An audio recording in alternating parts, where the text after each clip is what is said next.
Hello everyone. तो आज मैं बनाने जा रही हूँ ओपन टोस्ट जो मुझे बहुत पसंद है। So let's make open toast. તો આ વિડીયોમાં બતાવી એટલી સામગ્રી મેં લીધી છે ઓપન ટોસ્ટ માટે. પછી અનિયન છે, કેપ્સિકમ છે અને ઝીણા ઝીણા બારીક કટ કરી લીધા છે. કોર્ન અને કેરેટ નાખ્યા છે, ઓરેગાનો છે, ચીલી ફ્લેક્સ છે, મેયોનીઝ છે, પિઝા સોસ છે. આ બધું જ નાખીને પ્રોપર મિક્સ કરી લેવાનું છે. તમને પનીર ભાવતું હોય તો તમે પનીર પણ આમાં એડ કરી શકો છો. બટર અપ્લાય કરીને આપણે જે ફિલિંગ બનાવ્યું છે અપ્લાય કરીને ઉપર થોડી મોઝરેલા ચીઝ નાખીને બેક કરવાના છે પ્રોપરલી. તમે આ તવા પર પણ બેક કરી શકો છો. ચીઝ ટોસ્ટ રેડી છે. એની અંદર મેં કોર્ન, કેપ્સિકમ, ઓલિવ્સ, ઓનિયન નાખી છે. તો આપણે ટ્રાય કરીએ કેવા બન્યા છે.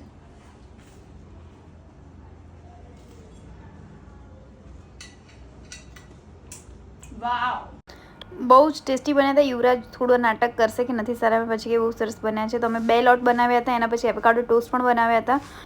એવોકાડો ટોસ્ટ ખાવામાં પણ એટલા હેલ્ધી છે, મને તો બહુ જ ભાવે છે. તો આપણે ટ્રાય કરીએ કે એવોકાડો ટોસ્ટ કેવા બને.